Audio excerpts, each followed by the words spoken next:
சம்பந்தியின் வீட்டுக்கு அடிக்கடி வந்து சென்ற மூத்த மகளின் மாமனார், அக்காவின் மாமனார் தானே என ஆரம்பத்தில் கண்டு கொள்ளாத பிள்ளைகள். தனது தாயுடன் தனி அறையில் அக்காவின் மாமனார் தூங்கியதால் அதிர்ச்சி. நகை, பணம், ஆடைகளை அள்ளிக்கொண்டு சம்பந்தியுடன் ஓட்டம் பிடித்த பெண். ஆடியோ ரெக்கார்டிங்கால் அம்பலமான உண்மை. மகன் வாழ்க்கை குறித்தும் மகள் வாழ்க்கை குறித்தும் யோசிக்காமல் ஓட்டம் பிடித்த சம்பந்திகள் எங்கு இருக்கிறார்கள்? போலீசில் பிடிபட்டார்களா?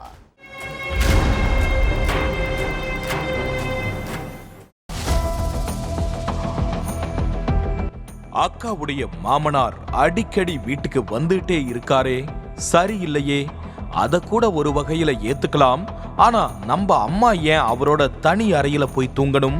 எப்போதும் அக்காவுடைய மாமனார் வீட்டுக்கு வந்தாலே நம்ம அம்மா வேற ஒரு ரூம்ல அவரோட போய் தான் தூங்குறாங்க. இதை எப்படி அம்மா கிட்ட கேக்குறது?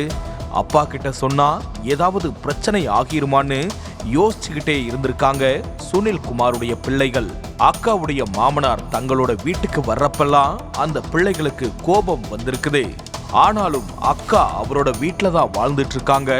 ஏதாவது பிரச்சனை ஆகிரும், நம்ம அக்காவுடைய வாழ்க்கைக்கு நம்மளே பிரச்சனையா மாறிடக்கூடாதுன்னு பல்ல கடிச்சுக்கிட்டு அமைதியா இருந்திருக்காங்க. அப்படி இருந்ததோட விளைவு நம்ம குடும்ப மானமே ஒரு நாள் காத்துல பறக்க போகுதுன்னு அந்த பிள்ளைகளுக்கு தெரியாம போச்சு. விடிஞ்சதும் அம்மா ஒரு காஃபி போடுங்கன்னு கேட்டிருக்காங்க சுனில் குமாருடைய பிள்ளைகள். அப்போ எந்த சத்தமும் இல்லாததால கிச்சனுக்கு போய் பார்த்திருக்காங்க. அங்க அம்மாவை காணோம். ஒருவேளை காய்கறிகள், பால் பாக்கெட் ஏதாவது வாங்க காலையிலேயே கடை தெருவுக்கு போயிருக்கலாம்னு கொஞ்ச நேரம் பிள்ளைகள் அமைதியா இருந்திருக்காங்க. ஆனா ரொம்ப நேரமாகியும் அம்மா வீட்டுக்கு வரவே இல்லை.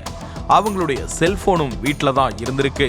செல்போன் இல்லாம எங்கேயுமே போக மாட்டாங்களேன்னு குழம்பி போன பிள்ளைகள் நைட்டு அம்மா படுத்திருந்த பெட்ரூம்ல போய் பார்த்திருக்காங்க. அங்க உள்ள பீரோ திறந்து கிடந்திருக்கு. பீரோவுல அம்மாவுடைய ட்ரெஸ், நகைகள், பணம்னு எதையுமே காணோம். யாராவது வந்து அம்மாவை கடத்திக்கிட்டு நகை பணத்தை கொள்ளையடிச்சிட்டாங்களான்னு நினைச்சிருக்காங்க. அதுக்கு ட்ரெஸ்களை எதுக்கு அள்ளிட்டு போகணும்னு நினைச்சிருக்காங்க. எத்தனை யோசனைக்கு மத்தியில அம்மாவுடைய செல்போனை எடுத்து வாட்ஸ்அப், கால் ஹிஸ்டரி, போட்டோ, வீடியோக்கள்னு எல்லாத்தையும் பார்த்திருக்காங்க. அப்பதான் அத்தனை குழப்பத்துக்கும் விடையே கிடைச்சிருக்கு. அம்மாவுடைய செல்போன்ல பிள்ளைகள் எப்பயோ ஒரு முறை கால் ரெக்கார்டிங் ஆன் செஞ்சிருந்திருக்காங்க. அப்பத்துல இருந்து அந்த செல்போன் ஆட்டோமேட்டிக் ரெக்கார்டிங்லேயே இருந்திருக்குது. ஆனா அது அம்மா மம்தாவுக்கு தெரியாம போச்சு. தெரியாம பண்ணின ஒரு விஷயத்தால அம்மாவுடைய அத்தனை திருட்டு வேலையும் ஆதாரத்தோட வெளியே வந்திருக்குது. கால் ரெக்கார்டிங், ஆடியோ எல்லாத்தையும் கேட்டிருக்காங்க. அதுல அக்காவுடைய மாமனார் சைலேந்திரா தான் மம்தா கிட்ட மணிக்கணக்குல பேசினதும் கொஞ்சி பேசி இருந்ததும் தெரிய வந்திருக்குது. எத்தனை நாள் தான் இப்படி தெரியாம சேர்ந்து வாழ்றது? நம்ம குடும்பம் குட்டி எல்லாத்தையும் விட்டுட்டு கண்காணாத தேசத்துக்கு போய் நியூ லைஃப் ஸ்டார்ட் பண்ணலாம்னு சொல்லி இருக்கிறதும் பதிவாகி இருந்துச்சு. அதே மாதிரி ட்ரெஸ், பணம், நகை எல்லாத்தையும் எடுத்துக்கோ, இன்னும் 2 நாளையில ஊற விட்டே ஓடி போயிடலாம்னு சைலேந்திரா சொன்னப்போ 2 நாள்லாம் வெயிட் பண்ண முடியாது, நைட்டே வீட்டுக்கு வாங்க, அதிகாலையில பறந்துடலாம்னு மம்தா சொல்லியிருக்காங்க.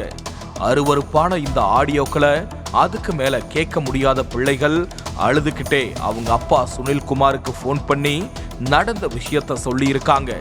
லாரி டிரைவரான சுனில் குமார் உத்தரப்பிரதேச மாநிலம் படாவூன்ல உள்ள தன்னோட வீட்டுக்கு மாசத்துல ஒரு நாள் தான் வருவாரு.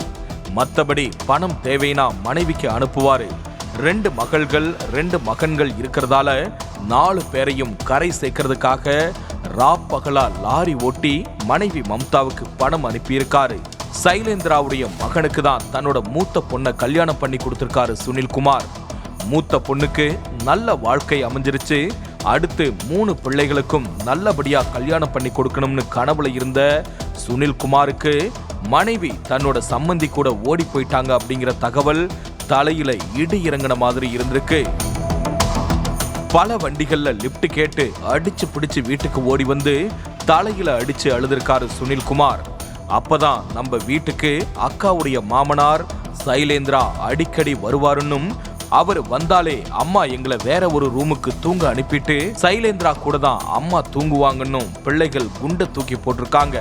அப்பவே சொல்லியிருந்தா இதுக்கு ஒரு முடிவு கட்டியிருப்பேன்னு அழுத சுனில்குமார் கிட்ட அம்மா மேல எங்களுக்கு எந்த சந்தேகமும் வரவே இல்லைன்னும், அதே நேரம் அக்காவுடைய வாழ்க்கை பாதிக்கப்படக்கூடாதுன்னு எதுவுமே உங்ககிட்ட சொல்லலன்னும் சொல்லியிருக்காங்க. அழுதுகிட்டு இருந்தா இன்னும் குடும்பமானம் காத்துல தான் போகும். போலீஸ்ல புகார் கொடுத்தாதான் அவங்க 2 பேருக்கும் ஒரு பாடம் எடுப்பாங்க. என் மூத்த பொண்ணு வாழ்க்கைக்கு உத்தரவாதம் இருக்கும்னு போலீஸ்ல போய் புகார் கொடுத்திருக்காரு சுனில்குமார். மகளுடைய வாழ்க்கைய பத்தி யோசிக்காம சம்மந்தி கூட பறந்த மம்தாவையும், மகன் வாழ்க்கைய பத்தி யோசிக்காம மம்தாவை அழைச்சிட்டு போன சைலேந்திராவையும் போலீசார் தீவிரமா தேடிட்டு இருக்காங்க.